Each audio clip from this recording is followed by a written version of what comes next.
Знаешь, иногда история любит поиздеваться над людьми, которые слишком уверены в своей гениальности. Вот Путин, например, решил сыграть в собирателя земель. Нахера? Ну, возможно, чтобы войти в учебники. Ну что ж, войдет. Только не туда, куда мечтал, а куда его отправит сама реальность. В раздел «Самые позорные стратегические провалы 21 века». Он хотел вернуть Украину, а в итоге вернул лишь себя. В собственную шизофреническую фантазию о русском мире, который сейчас лежит в реанимации, подключенный к аппарату ИВЛ из пепла бомбардировок. Он надеялся, что украинцы встретят его цветами. Ну, встретили, только цветы оказались, скажем так, в форме байрактаров, хаймарсов и приветливых украинских мемов с подписью про русский военный корабль. Он хотел забрать Киев за 3 дня, а в итоге за 3 дня потерял миф о Второй армии мира, уважение мира, если оно когда-то было, и последние остатки представления о реальности. Смешно то, что Путин до сих пор, кажется, не понял. Украину он уже проиграл. Полностью, бесповоротно и навсегда. А мы сейчас спокойно, с юмором и легким презрением разберем, как человек, мечтавший о новой империи, собрал вместо нее только новую коллекцию сатирических мемов про собственный проеб. Итак, представь себе большой кремлевский кабинет. За столом сидят люди, уверенные, что управляют вселенной, хотя на самом деле с трудом справляются с управлением собственной мочеиспускательной системой. Они рисуют масштабный план. Такой грандиозный, что даже Наполеон бы сказал: «Ребята, вы, конечно, ебанулись». Вот список целей Кремля на начало войны, официальный, пафосный, как новогоднее обращение, но теперь уже звучит как стендап. Первое. Вернуть Украину в сферу влияния России. Вернули. Только в сферу влияния НАТО, США, ЕС и всего цивилизованного мира. Москва же, наоборот, получила сферу влияния, ограниченную географией собственного бункера. Второе. Не допустить вступления Украины в НАТО. Тут даже комментировать сложно. После вторжения НАТО стало в Украине настолько много, что его можно заносить в список жителей страны. Третье. Разоружить Украину. Да, разоружили. Теперь у Украины оружия столько, что даже Америка временами спрашивает: «Ребята, а вам точно все это нужно? Мы просто уточняем». Четвертое. Защитить русскоязычных. Да. Защитили так защитили, что русскоязычные теперь либо в ВСУ, либо в волонтерах. Либо выбили русский язык из быта как токсичный продукт. И не потому, что запретили, а потому, что людям стало противно ассоциироваться с агрессором. Пятое. Взять Киев за 3 дня. Эта фраза стала исторической, идеальной эпитафией на памятнике кремлевскому стратегическому мышлению. Если бы Путин строил дом, он бы тоже рассчитывал построить его за 3 дня. И через неделю сидел бы среди развалин, обвиняя ветер и соседей. И, наконец, 6. Сломать украинскую государственность. Вот только сломалось все, кроме нее. Имперский миф, армия, дипломатия, экономика, адекватность. Украина же, наоборот, стала более устойчивой, чем за 30 лет независимости. В каждой из этих целей есть один общий элемент. Все пошло точно наоборот. Как будто Путин загадывал желание на сломанной китайской бумажке, где каждое «хочу» автоматически превращается в «получу» противоположное. Но самое смешное даже не это. Самое смешное – они до сих пор уверены, что все идет по плану.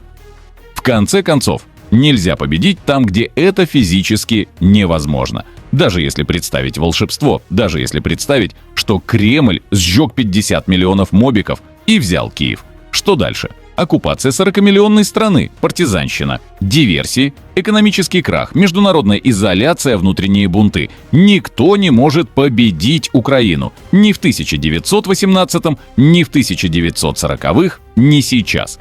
Не та страна. Что имеем? Путин сделал единственный возможный и в то же время неправильный выбор. Застрять навсегда. Он не может остановить войну, не может выиграть, не может проиграть, не может договориться. Он может только затягивать, бросать больше людей, делать видимость движения, периодически изображать новые цели, выдавать поражение за перегруппировки. Это и есть идеальная ловушка. Ловушка, созданная человеком, который думал, что обманет всех, и в итоге обманул только себя. Путин не потому продолжает войну, что хочет победить. Он продолжает, потому что не знает, что делать дальше. Каждый следующий шаг Это либо самоубийство власти, либо самоубийство страны, либо самоубийство мифа о великой России. А мифы, как известно, умирают больно. Путин начал войну, думая, что вернет Украину. Но он не просто не вернул.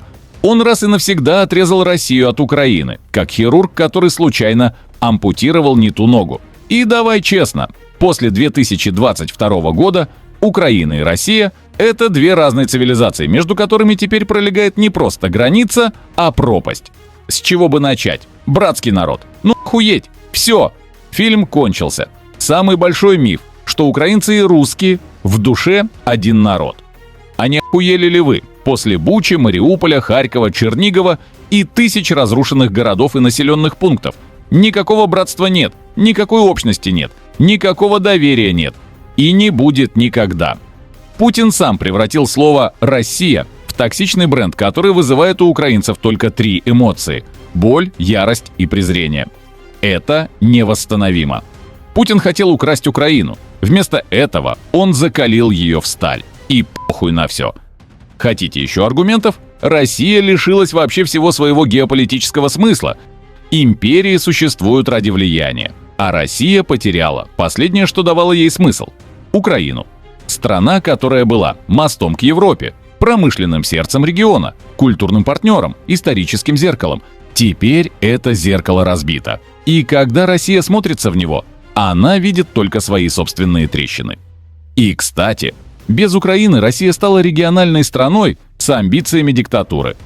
Она ведь хотела быть центром русского мира, но русскому миру внезапно пришла пизда. Беларусь на поводке, Казахстан дистанцируется, Кавказ давно смотрит на Турцию, Средняя Азия на Китай, Армения уходит на Запад. Грузия, подозреваю, тоже очень скоро отправит Кремль в пешее эротическое путешествие. И что осталось у России? Правильно, ядерная дубинка, газ и пара подсевших диктаторов. Это не влияние, это агония. Вообще, я вам так хочу сказать. Для Путина потеря Украины – это историческое поражение, равное распаду Союза, о котором он так сокрушался. Почему? Потому что Украина – ключевой элемент всей российской имперской мифологии.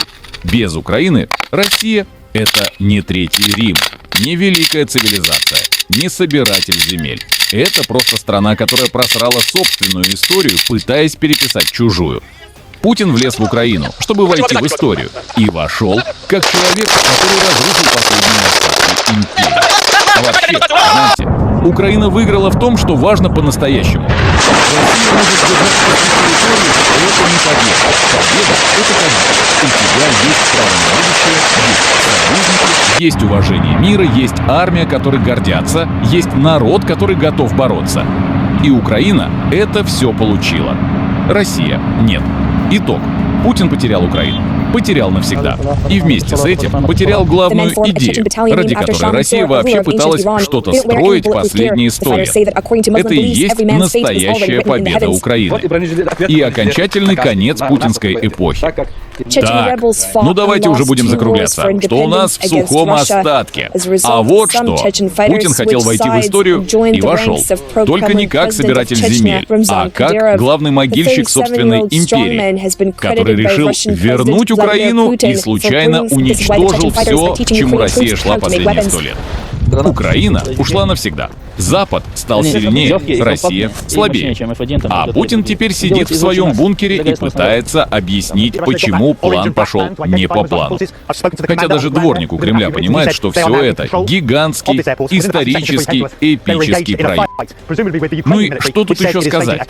Спасибо, что досмотрели до конца. Не забывай про лайки, комменты. Ну то есть все то, что любят алгоритмы Ютуба. Но главное, делись этим видео с друзьями, пусть тоже знают, что и как. Ну и до встречи в следующей утилизации, береги себя и держись крепко. Дальше будет еще интересней. Ну и слава Украине!